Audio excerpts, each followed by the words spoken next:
प्रसंग चल रहा है कि इस समय में जो पार हो गए, झंझट मिट गया सदा का। ये तो ये समझ लो आपको कैद से छुटवाना है, जेल से। आपका मूल स्थान तो सतलोक में, जहाँ ठाठ से रहोगे। तुम इसको ठाठ मान रहे हो, व्यवस्था के कारण इसी को आपने ठाठ मान रखे, ये सुख नहीं है। तो वहाँ जाने के बाद फिर आपको सुख होगा सदा के लिए, फिर कभी लौट कर यहाँ नहीं आओगे, झांको भी नहीं। एक भक्त ने प्रश्न किया कि हम पहले भी वहीं थे, हमने गलती की, और यदि हम फिर गलती कर देंगे तो फिर यहीं आएंगे। बताओ, अरे वहाँ पहुँचो तो एक बार जाकर देखो, फिर गलती कर दोगे तुम। जैसे किसी रास्ते से कोई व्यक्ति गया है, जा रहा है, और उसको आगे जाके ठगों ने, डाकुओं ने पीटा, लूट लिया, कपड़े भी उतार लिए और जूते मार कर वापस कर दिया। क्या फिर कभी वो गलती करेगा उस रास्ते जाने की? सपने में भी ना करे। तो इस काल ने हमारे लत्ते तार लिए, हमारी सारी पूंजी नाश करवा दी, तो वो फिर दोबारा यहाँ के हम परिचित हो गए, यहाँ के क्या सुख है। तो इधर तो देखें भी को ना, आण की तो बात दूर है, वहाँ गलती होली छो होली, बागे गलती कौन करेगा, ऐसे नालायक कौन है। तो पुण्यात्माओं, अब ऐसे ऐसे अज्ञान से भरे हैं भक्त। एक को मैंने कम से कम 1.5 घंटा ज्ञान सुनाया, पहले की बात है, शुरू में जब स्टार्ट किया ये अनमोल वचन।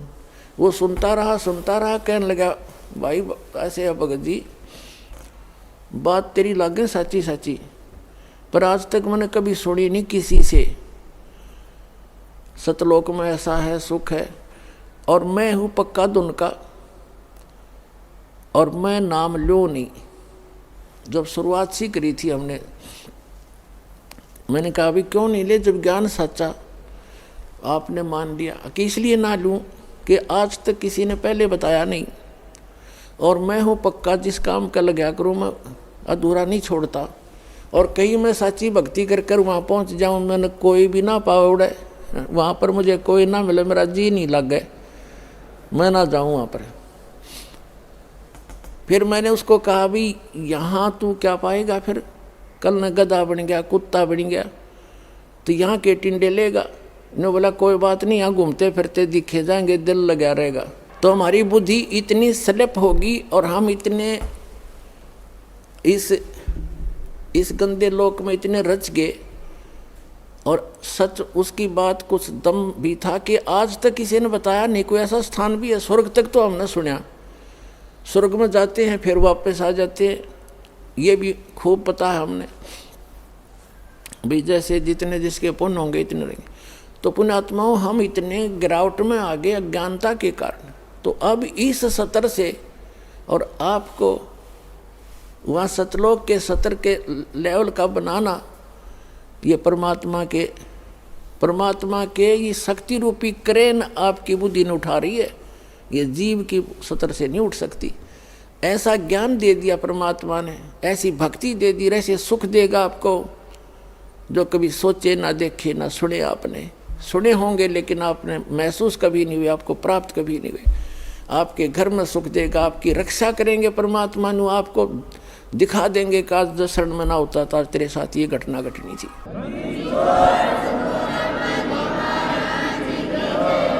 तो फिर अपने आप मान लेंगे कबीर इज गॉड। कबीर तो गॉड है ही है, लेकिन हम आपको गॉड को गॉड ही सिद्ध करने के लिए दास ने इतनी मेहनत और प्रयत्न, इतने प्रमाण दिखाने पड़ते हैं। तो प्रसंग है ये कि इस समय में जो पार होगे, हजारों वर्ष चलेगा ये ज्ञान, पूरी पृथ्वी पर होगा, और सभी ये बकवाद छोड़ देंगे। मांस खाना, शराब पीना, तंबाकू प्रयोग करना, चोरी जारी, ठगी, बकवाद, हेरा फेरी, सारा दिन कर्म फोड़े, और किसके लिए? 2 रोटी के लिए, और धन जोड़े, बैंक बैलेंस बनावे, और कल मृत्यु हो जा, फिर कहाँ जाओगे? गधे बनकर धक्के खाओगे। तो ये ज्ञान होगा तब भय बनेगा, और भय बिन भक्ति बनती नहीं। तो जैसे फिर क्या होगा कुछ वर्षों के बाद जो व्यक्ति पार हो गए और जो बीच में स्लिप कर गए वो नहीं पार हो पाए, लेकिन गुरुद्रोही नहीं बने। गुरुद्रोही जो बनेगा उसको भगवान साथ नहीं देगा।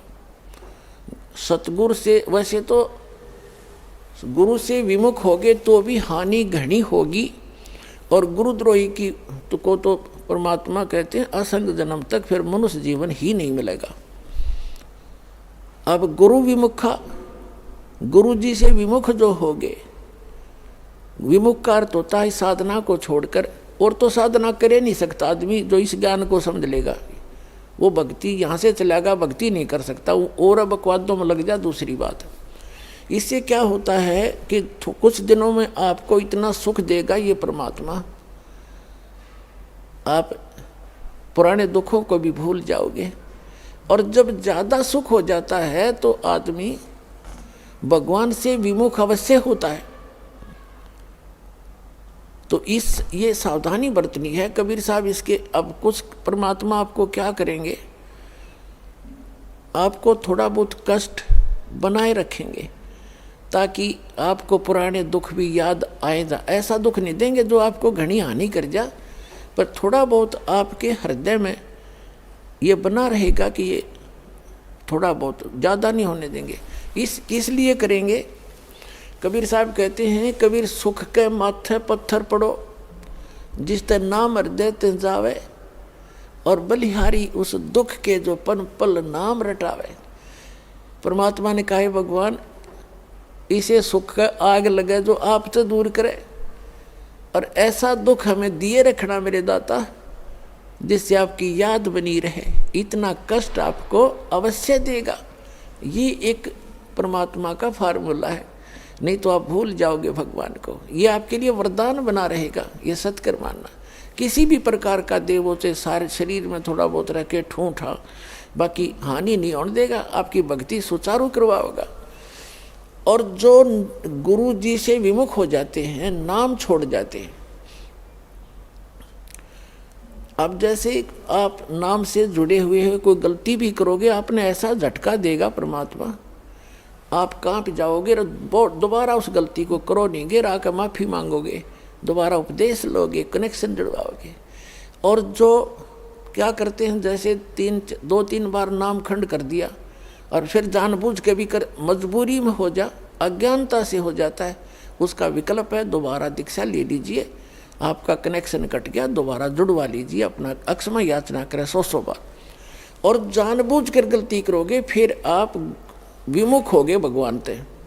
आप बेशक गुरुद्रोही नहीं हुए तो धीरे धीरे क्या होगा, आपका कनेक्शन कट गया। कनेक्शन कटने से उससे पहले जो आपने भक्ति साधना की भगवान की, ये सत्य साधना जो आपको दे रहे, इससे आपके बहुत गने भक्ति पुण्य इकट्ठे हो गए, और आपने नाम भी त्याग दिया, यहाँ आना भी बंद कर दिया, और घर पे भी आप रहने लगे। कभी मंत्र करोगे, कुछ दिन तो करोगे लगातार, लेकिन फिर काल नहीं करने देगा और बकवादों में बढ़ जाओगे, और फिर भी आप सुखी होगे। क्यों होगे सुखी? क्योंकि आपने जितनी बैटरी चार्ज कर ली 1 वर्ष 2 वर्ष 4 वर्ष यहाँ रह करके इस सत भक्ति से, तो वो तो आपके साथ है। लेकिन भविष्य में आपका चार्जर ठीक नहीं रहा तो एक दिन वो पिछले पुण्य समाप्त होंगे और कैर फिर शुरू होंगे। अब जैसे कई भक्त अब तो खैर नहीं जाएंगे, अब तो ज्ञान हो गया, बुद्धिमान हो गए। शुरू में हमारे साथ बड़ी समस्याएं रही। कोई शुरू में आए, उनको इतना सुख दिया, 1-2 वर्ष रहे, फिर छोड़ छाट गए। कोई लोक लाज में आके, कोई वैसे बकवादों में। तो वो क्या कहा करते कि हमने नाम भी छोड़ दिया, हम तो फिर भी सुखी हैं, क्या रखा है उसमें। अब उनकी ऐसी बिरान मट्टी हो रही है, दुर्गति, अब दोबारा आने लग रहे हैं, वह पूंजी खत्म होगी। तो कहने का भाव ये है कि जैसे वो ये कहते हैं कि हमें कोई दुख नहीं अब, और तुम भक्ति कर रहे हो तो भी क्यों आप महसूस करोगे कि इसने नाम भी छोड़ दिया, और यूँ कह मुझे कोई दुख नहीं, सारे ठाठ से दिखे इसका। और आप फिर भी ये कहते हो कि मुझे थोड़ी बहुत कोई शरीर में गड़बड़ सी है या कोई और छोटी मोटी लॉस, और वो छोटा मोटा जो लॉस होगा पुण्यात्माओं, लाखों का हजारों में टालेगा भगवान आपका। आपने वो भी गणा दिखेगा फिर बिना ज्ञान के। तो उसके लिए एक प्रमाण है, जैसे कोई बच्चा विद्यालय में पढ़ रहा है और वो ठीक से पढ़ाई करके नहीं आता है, तो अध्यापक उसको खुरकाता है, धमकाता है, एक आधा थप्पड़ भी लगा देता है, और उसको उसके भविष्य को उज्जवल बनाने के लिए, उसको ठीक लाइन पर रखने के लिए। और एक बच्चा विद्यालय त्याग गया और वो सारा दिन गधा पर बारी लेता फिर, घूमता फिर, गधों की सवारी कर रहा है, कभी वृक्षों पर चढ़ रहा है, बनी में घूम रहा है, तो उस बच्चे ने, वो बच्चा क्या कहता है कि अब मुझे अध्यापक कुछ नहीं कहता, देखो मैं तो ठाठ से अपना मन मर्जी कर रहा हूँ। तो वो उस टीचर के क्राइटेरिया से बाहर हो गया, वो उसका नाम कट गया, वो अपने कर्म फोड़ रहा है। और जो बच्चा विद्यालय में पढ़ रहा है वो उसको इसलिए खुरकाया धमकाया जाता है कि उसका भविष्य बन जाए, और वो सफल होगा। वो फिर आगे चल के जो नाम त्याग गया, नाम जिसका कट गया यानी विद्यालय से, आगे चल के वो मजदूरी करेगा और वो एक अच्छा अफसर बन के या कोई अच्छा बिजनेसमैन बन करके सुख पाएगा। तो इस प्रकार जो परमात्मा के ट्रीटमेंट में है, आप स्टूडेंट रहोगे जब तक परमात्मा के, आपको गलती करोगे झटके भी देगा, छोटा मोटा आपको खुरकावा धमकावेगा किसी भी कारण से, आपको सुचारू रखने के लिए। और जो चले गए नाम कटवा के, उनको आगे पता लगेगा वो किसी बैरिस्टर बनेंगे। अब जैसे ये दास जूनियर इंजीनियर सिविल की सर्विस किया करता था हरियाणा गवर्नमेंट में, उस समय हमारा भी एक नहर का काम चल रहा था, एक रोड का काम चल रहा था साथ साथ। तो वहाँ जो रोड के ऊपर मिट्टी डाल रहा था और वहीं एक एक्सीडेंट आ गया उस B&R का, और अब वहाँ देख कर सारा उनके काम को चेक करके चला गया। उसके जाने के बाद वो व्यक्ति जो वहाँ मजदूरी कर रहा था वो कह रहा है कि ये मेरा सहपाठी था एक्सीडेंट, ये मेरा क्लास फेलो था 8वीं तक, मैं पढ़ा नहीं, ये इंजीनियरिंग कर गया। आज देखो मैंने अपने कर्म फोड़ दिए, मेरे बच्चे तो यहाँ मिट्टी में लेटे हुए हैं वृक्ष के नीचे, और ये आज गाड़ी में घूम रहा है। अब परमात्मा कहते हैं जो भगवान से दूर हो गए और इस परमात्मा के विद्यालय में नहीं रहे, वो बाद में न्यो रोया करेंगे जैसे वो रो रहा था। तो कबीर साहब कहते हैं अच्छे दिन पाछे गए और गुरु से किया ना हेत, अब पछतावा क्या करे, बिरा चिड़िया चुगी खेत। तो पुणात्मा इसलिए अपने सतर्क रहना है, सावधानी बरतनी है। अब जो परमात्मा से ये तो विमुख हो गया, जैसे किसी ने सारनाम भी प्राप्त कर लिया, सतनाम तक प्राप्त कर लिया, क्या होगा, और वो विमुख हो गया। एक तो गुरुद्रोही होता है, एक गुरु से विमुख हो जाना। तो परमात्मा कहते हैं, गरीबदास जी ने कहा कि गुरुद्रोही की पैड़ पे जय पगावे वीर, और 84 निश्चय पड़े सतगुरु कहें कबीर। जो गुरुद्रोही हो गए उसकी पैड़ पे पैड़ यानी उसके कदम पर, उसके पैर के चिन्ह पर अगर आपका कदम रखा गया, कहते हैं तो भी 84 लाख योनियों में जाओगे। वो गुरुद्रोही जो हो जाता है। गुरुद्रोही कौन होता? जो गुरु जी की निंदा करता है और इस नाम को त्याग जाता है, कोरी बकवाद गढ़ता है, झूठ बोलता है, नरे आरोप लगाता है, वो गुरुद्रोही हो गया। और उसकी पैड़ पे पैर रखना, कहते हैं 84 निश्चय पड़े नो सतगुरु कहें कबीर। गरीबदास जी ने अपनी इस अमृतवाणी के साथ अपने परमात्मा कबीर जी की छाप साथ सहयोग लिया है कि ये भी ऐसा ही कहते हैं। अब पैड़ पे पैड़ रखना ये नहीं है कि गुरुद्रोही जा रहा है, आप वहाँ पीछे पीछे जा रहे हो तो उससे वो नहीं कि उसके कदम पे कदम नहीं रखना। अगर जैसे घर का कोई सदस्य हो जाए गुरुद्रोही, उसकी गुरु जी के बारे में जो वो बकवास करता है या भगवान के बारे में, उसकी हाँ में हाँ नहीं मिलावे, उसकी बात को हृदय से भी नहीं मानना कि सच्ची कह रही है, उसने सोचे बकवास करता है और करता रहेगा। उसके कहे अनुसार अपने हृदय में जरा भी कमजोरी नहीं आने दे, तो साथ रहकर भी वो उसने कदम पे कदम नहीं मिलाया, उसकी पैड़ पे पैड़ नहीं रखी। गुरुद्रोही की पैड़ पर जय पगावे वीर, 84 निश्चय पड़े नो सतगुरु कहें कबीर। ये इस तरह पैड़ होता है, इन्होंने किसी कदम पर कदम रखेगा उससे तो चिंतित हो जाओ तुम, ऐसा नहीं। फिर गुरु विमुखा, सतगुरु विमुखा युग युग रोए, ओहे मानुष जन्म पाके खोए। जो गुरु जी से विमुख हो गए, कहते हैं वो युग युग रोए। और मनुष्य जीवन पाके खोए। अब जैसे जो सतगुरु विमुख हो गए, युग युग कैसे रोएगा। अब जैसे प्रथम मंत्र आपको दिया, इसकी आप 108 मंत्र की माला डेली फेरते हो, ज़्यादा बेस से कर लेते हो, क्योंकि ये तो करने का है काम। फिर सतनाम का आपको कितनी कीमत बता रखी है। सतनाम पालड़े रंगोरी हो, 14 लोग चढ़ावे राम रंगोरी हो, 3 लोग पास रंगोरी हो, तो ना तुला तुला राम रंगोरी हो। तो जिसने तीनों नाम प्राप्त कर लिए, अब वो कितना भक्ति का धनी हो गया। और किसी कारण से सतगुरु विमुख हो गया, विमुख होगा वही पार नहीं होगा, नहीं तो पार हो गया आप सभी। तो विमुख हो गया तो क्या होगा उसके साथ, वो काल की जकड़ में पुनः आ गया वो। फिर अब उस काल उसको कैसे खिला खिला के मारेगा। अब जैसे आपने प्रथम मंत्र का जाप खूब कर रखा है, श्री गणेश जी का, श्री ब्रह्मा सावित्री जी का, श्री विष्णु और लक्ष्मी जी का, और श्री पार्वती और महादेव जी का, और दुर्गा जी का, ये मंत्र आपने खूब कर रखे। और पहला और लास्ट जो मंत्र इन मंत्रों में है वो परमात्मा का मंत्र है। इसके लिए उसमें इसलिए जोड़ा गया है कि जैसे कई बार क्या होता है कि प्रथम मंत्र आप ले जाते हो, कुछ घर का माहौल ऐसा होता है, कुछ विश्वास दृढ़ नहीं होता है, तो ये इतना अनमोल मंत्र है, इस मंत्र का आपने एक भी जाप कर लिया तो भी आपको मानुष जीवन मिलेगा।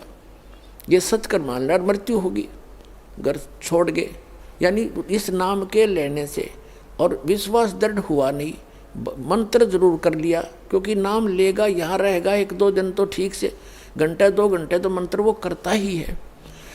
और फिर घर जाकर क्या होता है, कोई न कोई अविश्वास पैदा कर देता है, कोई रिश्तेदार आकर उसको ऊपर के में वार कर धर देगा, वो हमारा नाम खंड हो गया, उससे कुछ होना ही नहीं था, तो उसको ऐसे हानि हो जाती है, उसकी मृत्यु हो जाती है।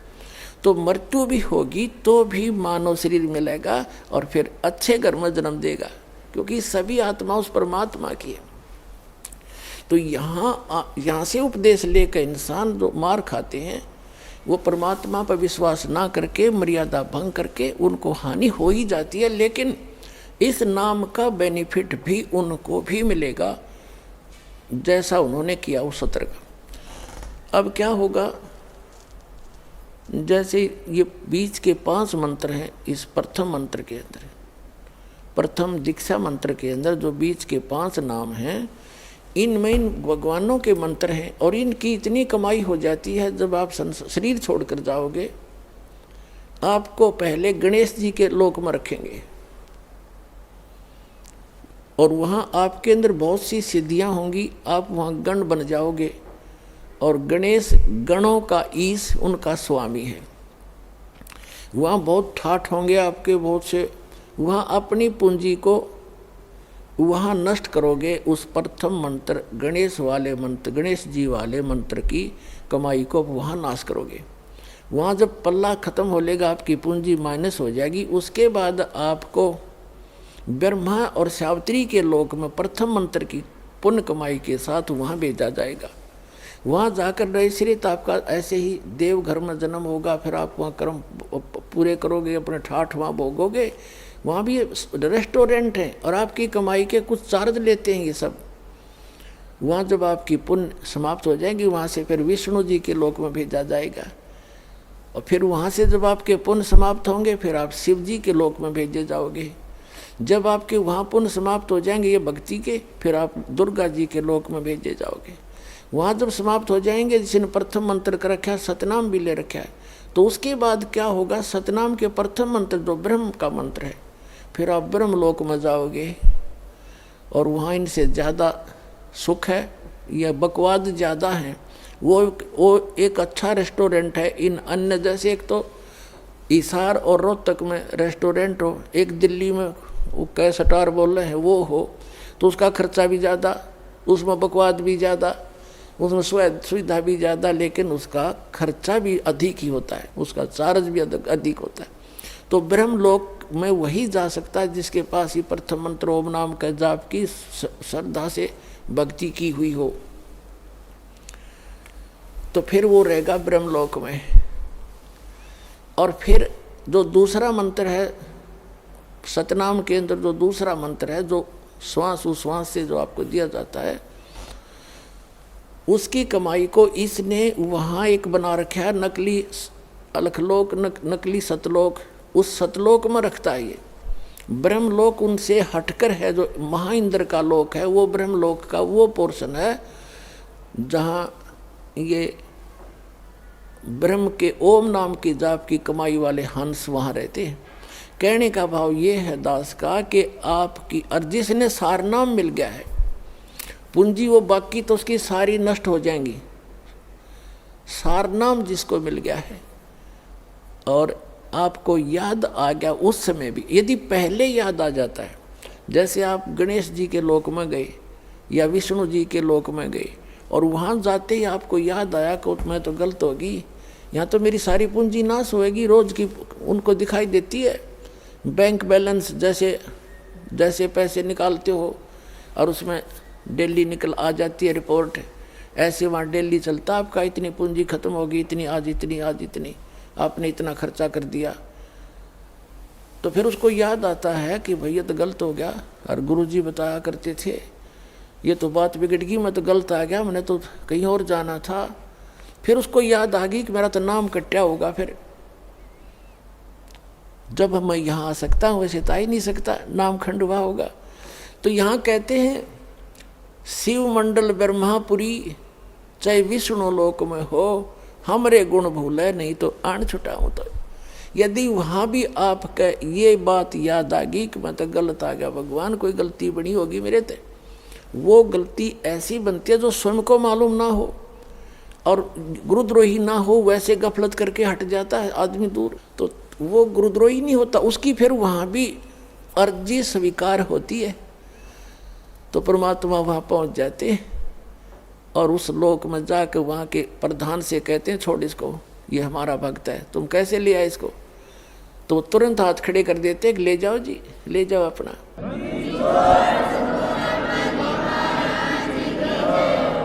लेकिन उस नालायक ने काम कितना बिगाड़ दिया, अब उसको कहाँ रखेंगे भगवान? इस एक ब्रह्मांड, प्रत्येक ब्रह्मांड के अंदर मालिक ने अपना एक राजदूत भवन जैसे होता है ना, प्रत्येक कंट्री का, प्रत्येक कंट्री में, प्रत्येक देश का, प्रत्येक देश में, ऐसे मालिक ने ऐसा गुप्त स्थान बना रखा है वहाँ पर। और वो इनका भी समझ में नहीं वो है क्या चीज़, तो वहाँ ले जाकर स्टॉक रख देते हैं बीज रूप में, बोरी की बोरी भरी धरी है वहाँ पर। अब वो जो इस कलयुग के अंदर रह गए हुए और फिर उनका, क्योंकि काफ़ी दिन के बाद पहले तो यहीं ठाठ दिखेंगे, उसने फिर मृत्यु होगी, इतना बहुत देर हो चुकी होगी और ये भक्ति युग समाप्त हो चुका होगा, कलयुग का अंतिम चरण प्रारंभ हो चुका होता है। तो अगर उससे पहले याद आ जाती, दोबारा जन्म देते हैं परमात्मा, यहीं पटक देते हैं फटाफट और शुरुआत कर देते हैं। और जो बाहर रह जाते हैं उनमें वो फिर क्या होता है, वहाँ स्टॉक रखा भगवान ने, और अब जो वो 4 युग तक उन वहीं बंद रहेंगे, उनको मालिक एक आध को बेसिक जैसे कुछ एक को कलयुग में भेज देता है, फिर उनको शुरुआत हो जाती है धीरे धीरे, फिर उनकी संतानें बढ़ती हैं, उन भक्ति बीजों के घर पर ही परमात्मा उन स्टॉक को अब भेजेगा आपके घर, जो किसी युग में, सतयुग में उन्होंने भक्ति की थी। तो इतना समय और लेट हो गए वह, और अब शुरू होगा, अब फिर भी गलती खा सकते हैं ऐसे नालायक। तो कहने का भाव आपको सतर्क करना चाहता है दास कि असंख्य युगों के बाद ये दाव लगा है। गरीबदास जी कहते हैं ये संसार समझदा नहीं, कहंदा शाम दोपहरे नो, गरीबदास ये वक्त जाते रोगे इस पैरे नो। ये हाथ से छूट गया ये गोल्डन चांस, फिर रोया करोगे इस वक्त को, ये हाथ नहीं आओगा।